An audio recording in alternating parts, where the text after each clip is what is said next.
Înainte de a începe videoclipul vreau să vă spun că am pierdut un pic din filmare și mai ne-a rămas chestiile astea. Vizionare plăcută. Deci v-am zis, scurt și pădos am înnebunit. Dăm drum. Prieten ești când te sună la 8 Prieten dimineața adevărat. și te duci să-i cumperi Paysafe. Nu când îi scrii la gagică să... La Vlad Casino ai 10 Futu-ți turnee de- finale cu premii totale de 1.000.000 de lei. Mai băga mea și Vlad Casino. I-am spus că îmi ba lanterna în ochi. Tu te duci să-i cumperi Paysafe. Nu când îi scrii la gagică să... Ce s-ar face bărbații dacă n-ar exista femeile? N-ar avea tensiune, n-ar avea rate la bancă, n-ar avea dureri de cap, nervi. Adevărat. Nu e lui Fănica să-i trag.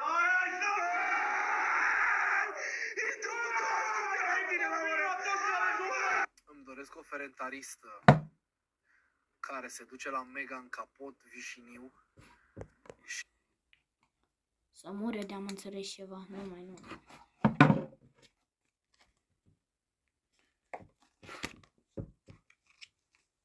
Dacă aveam o cruce era bine. Are în buzunarul stâng semințe de floarea soarelui și când mă vede să-mi zică: ce faci, nebunule? Aoleu, urât ești! Nu.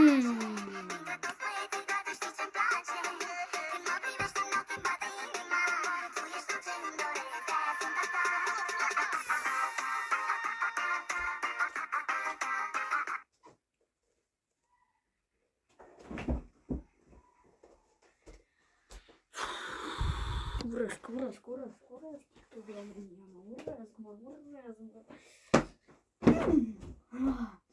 Nu mai stau pe TikTok. Dar să nu strângem la acest episod de like. Vă rog, nu vreau episodul 2. Nu mai suport. Îmi pun scaunul în cap. Ajung la demență, ești nebun. Nu mă întrebați de ce am scaunul de copii, nu mai găsesc scaunul ăla. Nu știu. Nu mai suport. Dar nu mai suport, deci am mâncat. Nu mai suport. Chiar așa, mă, frate, mă, așa, chiar așa, mă, că dar nu poate să-mi dea altceva. Nu poate, îmi dă oamenii mei, îmi dau fetele din cur, ești nebun?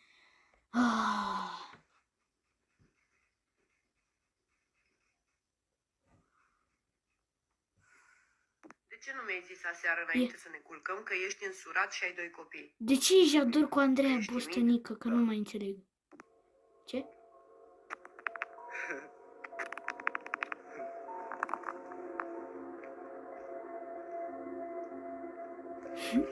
Ceva, asta mi s-a întâmplat și mie de multe ori. Ia, gândești la înălțire cu...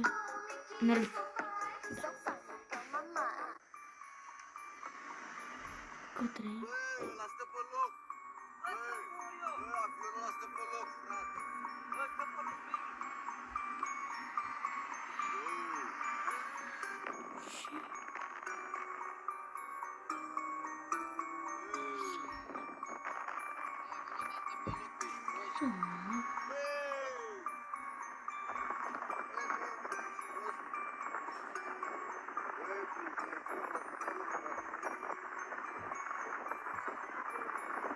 Prost.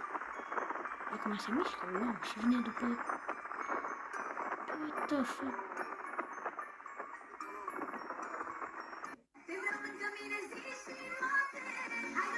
Filmește 30 Țara mea frumos în colul 6 al capitalei, unde un bărbat vrea să arunce la ceasul nou al celui Ce?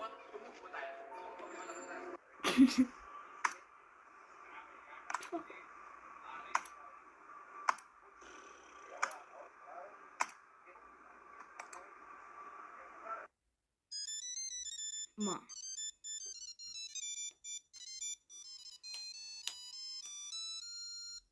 Pentru început, salariul dumneavoastră va fi de 2000 de lei. Ok, Iar peste un an veți ajunge la 4000 de lei. ok. Atunci o să vin peste un an. Bună ziua, la jandarmerie vă deranjez. Ce faceți aici? Nu facem nimic, stăm liniștiți! Ce zonie ești? Ce zonie ești? Curcubeu. Acum aici sunt la Paca, la McDonald's. Nu, mă! Pește, leu, pește, vipere, ce zonă Viperă, what the e? fuck? Soacră, dragă, cât ai de gând să stai pe la noi? Cât timp sunt bine primită, cu drag. Ce păcat. Urăsc ăștia, dă timp cu Cu copilăria mea și cu bune și cu rele. Ma, Ce se întâmplă dacă tragi cocaină? Ce zice Volkswagenul când pui o tonă de marfă pe Păi el? Mamă, la fix făcea. Vezi când bătea și ălea. Gata, este bun. Hai de capul. Ce a ajuns Florin. Salam tău. arză-vă focul de distruse care sunteți. Dacă n-am știut, n-am știut. E greu fața să râdă și inima să spună. Asta ce mi-e tristă sau amuzantă că... Familia mea, dacă nu e un singur căcat pe toată strada și ăla i-am pus eu frână. Sputu-ți morții, mătii, în gură de viață.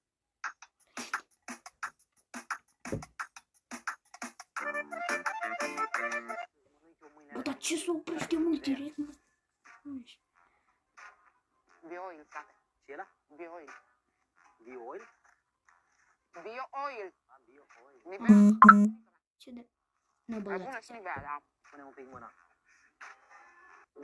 Vă iubesc pe toți, să nu vă futeți în curtată, să fiți cu minții.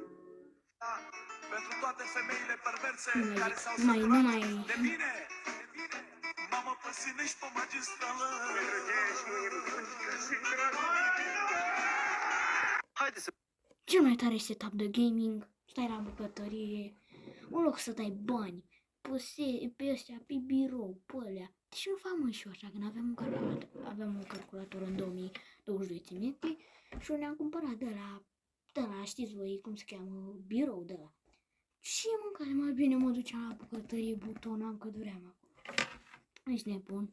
Vedem câteva fabrici din România de care nu știai că au existat. Fabrica de acid baconic din Hațeg este a doua cea mai mare fabrică din România. Aici se extrage acidul din bacon și se injectează printr-o pistonieră unsă cu vasilină în diferite produse ca chipsurile cu bacon, strudelul cu mere, lanțurile ghimpate de bicicletă și multe alte produse de foraj și dresaj. Centrala termoaviatică nucleară din Bălăceanca, prima centrală din Europa ce prelucrează uraniu din rumeguș, albuș și lăbuș. Aceasta a fost construită de către un lăcătuș și un cărăbuș jucăuș de pluș fără un picioruș ce și-a luat frecuș în coborâș la săniuș. Lungă, scurtă, dreaptă, îndoită, groasă, subțire, rasă sau nerasă, creață sau nu, închisă la culoare sau deschisă la culoare. Desigur este vorba despre barba ce se prelucrează în fabrica de barbă din Marea Neagră vis-a-vis de Vama Veche. Uzina telemecanică din Nodorheiu Secuiesc. Aici se prelucrează toate piesele mecanice pentru telemeaua din România. Fie că e vorba de telemea de făcuță, telemea de... Da, bă! Coții ăsta a vorbit o oră pe videoclip.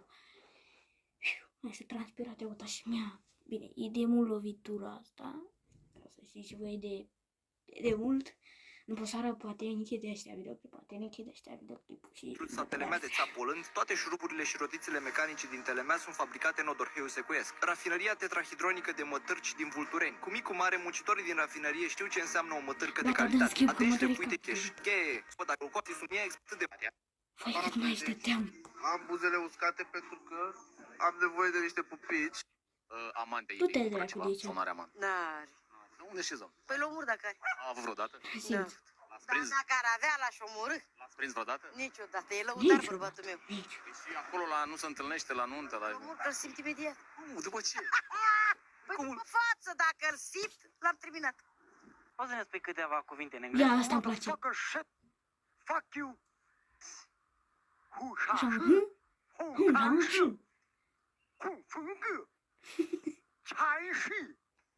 Ce dracu faci tu acolo? Dar cum mi-ai spus să spui pe asta să bag în cur? Și în viteză de unde mai bagi dacă îți bagi aia în cur? Adică? Ce Dumnezeu se întâmplă? Bă, de nu mai, gata, nu mai mă uit. Să mură de m-am uit. Să nu strângem 2 like-uri la videoclipul ăsta, că ne nebunesc. Dacă nebunesc, că nebunesc de tot. Vă pup, papa, aveți grijă de voi.